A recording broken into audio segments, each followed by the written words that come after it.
going on? What's going on?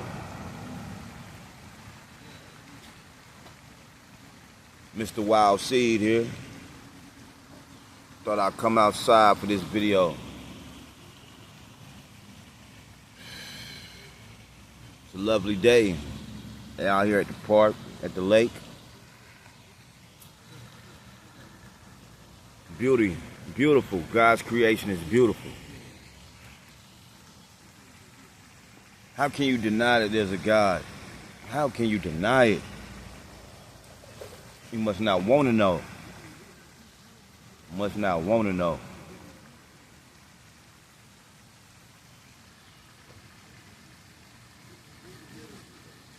I'm just going to jump into it, man. Nobody's perfect. Nobody is perfect, but that don't mean that we can't press towards that high mark. Now, when you come on this channel, when you come here, you're going to get that truth. And you're going to get the word. You're going to get that God-filled power. You know what I mean? It's only because of His grace, only because of His matchless name, His majestic name, that we here. Because of His mercy. Look at that sun blazing. You feel me? People of the sun, come on now. It's time to rise up. I remember when I was in high school, it was something that was very popular. People used to wear these shirts called Raise the Plantation. And it seems like America has definitely become a plantation. We are now living in the times, I believe, of revelation. Times that the prophet Isaiah saw. Times that John saw. All through the eyes and the words of Jesus. Please dive into your word. If you want to hear God, dive into your word. We're going to talk about how can you hear God. A lot of people say they don't hear God, they're not feeling God. It's hard for them to believe that God is even around. First thing is, did you will yourself here on this earth? Did you will yourself in your mother's womb? Did you ask to be here? Did you ask to be on this earth at this time? God saw it to be perfect timing for you to be here. So you can be used as a vessel. And all those who seek and believe in the one Most High, God, Yah, and His Son Yeshua, you know that you're here for a purpose. You know that it wasn't by your own might that He put you here. You know that you are a citizen in the kingdom of Yah, of God. And as one who is exited out of the kingdom of darkness, I'm here to be an ambassador. I'm here to be an evangelist, someone to spread that light, that joy, that happiness. My bones is on fire. I can't never go back. I could go back. No, not to say never, you know, because they say never say never. But why would I want to go back to a style of living that only promotes death? You know what I mean? The more and more that I open up my eyes, the more and more that I deep dive into that word, I can see what's going on. And I can hear what God is telling me. He's telling me that these ain't the time to backslide. These ain't the times to be riding the fence. And if you ever was a kid and you tried to jump over a fence, you got caught on that rail, you know that ain't no good feeling. So you don't want to ride that fence. You better choose your side. And many of us who have chosen the side of righteousness, we see that, you know, friends start to dwindle. Family members start to push back. You know, we're not invited to all the family functions, you know what I mean? Some of us ain't going to the same areas where we used to frequent. And that is because we have been set apart. We are being separated. We've been set aside. And that's all the word holy means. You know, it ain't nothing spooky. It ain't nothing to where, you know, like, oh, I got a halo over my head. No, I mean that I've been set aside for a purpose. Holy. Look it up. It means to be set apart. And that sometimes means being alone. Being refined like gold or silver in a furnace. So if you're going through some fiery times, just know it's all part of the game, baby.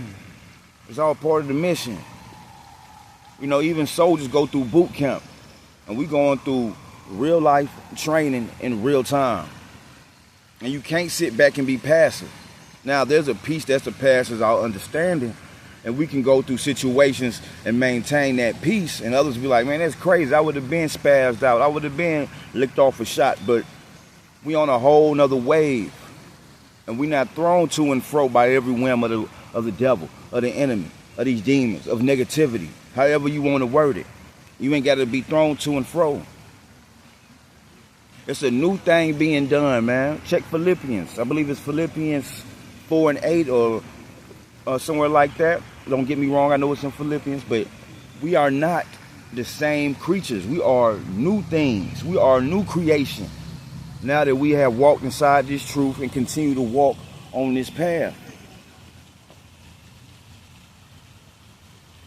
In order to keep going in that path and stay in tune with the Most High, we need to be in that word. That's how you hear him. And if you're not in that word and you just going off what some of these pastors or some of these preachers say, you are most likely going to be easily led astray, easily misguided.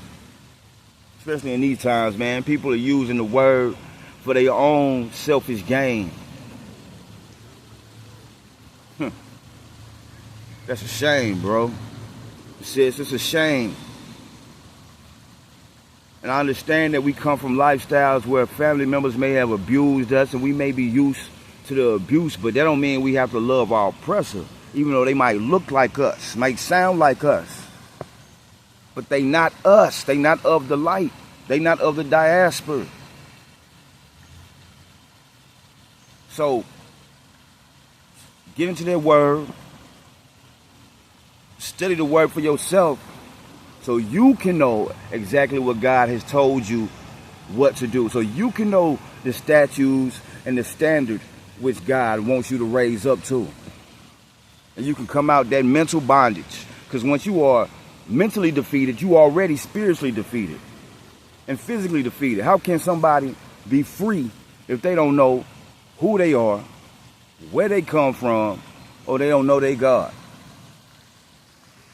And these are the times to know thyself. I remember a poem called Invictus.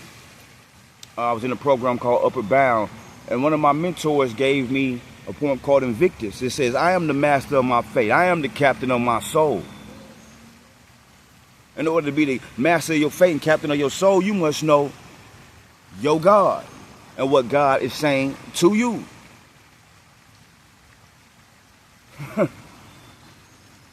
And the more you are in tune with the Lord, the more you can see his graces and mercies in your life, and the more that you'll be able to walk and hear him. Again, this ain't a long video. It's something very simple. I'm just encouraging you to jump into that word and not be a follower. Think freely, but also read freely in that word so you can be well equipped. So you can have that full armor on. So you can have that shield up and that sword. So when these things in your life start coming and they going astray and they going wild, that you'll be able to be firm in this. We are peculiar people. We don't do what everybody do. We can't do what everybody do, because as soon as we try to do what everybody else do, don't you see that? We can't even steal a piece of bubble gum. We can't even walk on the wrong side of the road or go into the wrong hood without something going down. And we know where we shouldn't be in these certain areas or doing certain things. And when it happens to us, we get chastised a little bit harder. That's because God is trying to talk to you. He's trying to get you to understand that I have set you apart. I have put you in this place for my will, not your own will. That's why every day I pray, like, Lord, let your will become mine. I know somebody else needs to hear my story, and somebody else needs to hear your story. That's why you alive to this day. That's why you survived that car crash. That's why you survived all them plots against your life. Because God is using your life as a testimony. So you might as well walk in the fullness of it. Saying these last couple years, I've been on fire, man. And I really had to jump up on here and let you know that that feeling that you feeling, that little nudge or that tinge that you feeling inside of you every time you try to do the stuff you used to do and it don't feel right, you ain't comfortable. That's because you didn't move past that. We go through phases and you had the grace to go through it. But it's time to move forward, move on, and stay strong. Ain't no nigga like you. And when I mean that, I mean Naguts Nagat. We are coming from the King of Kings. We are in his kingdom. We are ambassadors and citizens of that. And with citizenship come rights. But you must come boldly with your rights. Just like you go to the court of law and you know your right, you got to be bold with it. You got to know with confidence that this is what you are entitled to. And that's what God waiting on us to do. He waiting on us to come boldly and say, this is what I'm entitled to, and I'm going to stand on it 10 toes down, no matter if I need to lose some family members, some friends, boyfriend, girlfriend, mother, father, brother, sister. Because if you love anything more than that, that you ain't fit to stay in this kingdom. You ain't fit for this ride. So you might as well get with it. Everything that we need has been given to us. It's about if we gonna end up picking up that sword, that Bible, and load up spiritually. And once we do that, everything else will be given to us. Everything else that we desire, truly desire, that peace you want, that joy you want, things will start aligning, and you can see clearly how to get through all the bull. You know, you'll be able to maneuver through this thing right there. You know what I mean? It's like a football player don't just go on the field and not know the play. So you need to get that playbook and get with it. I hate to see any people just fall to demise when they got the answer right there in front of their face. It's like when I was in the streets, I hate to see my homie not move that bomb knowing that, okay, we know the play, we know how to move it, but he don't want to take heed to the game. We done seen somebody else get knocked off, and we got the word in that somebody gonna be coming kicking in that door, but you still stay in that same bando. You still stay in the same spot when we know the play though. It's the same thing in this spiritual warfare. Once you know the enemy play, you got to get with it. But if you don't, you the fool. See, God ain't gonna do what we can do, but what we can't do, you know, he'll put people in our path. He'll let situations occur to nudge us and get us awakened. But once you awake, it's like that movie, They Live. Once you put them glasses on, you see, you can't unsee it. You the one who playing yourself. So don't play yourself. Train your mind like you training your body. Train your soul, your mind, will, and emotions, all in that word. That's it. That's all. And once you on the go, keep going. Don't let nobody make you feel like you crazy and you ain't seeing what you seeing. Don't let them tell you that you paranoid. When you feel that feeling that you need to get up and get out of there, get up and get up out of there. That's all I got to tell you now. It's your man, Mr. Wild Seed, and I want you to go on, live strong, and breathe. Be free. Don't be caught up in this matrix. You are the glitch in the matrix. Now get up about your business and get about the business of living. Don't stop. Keep going.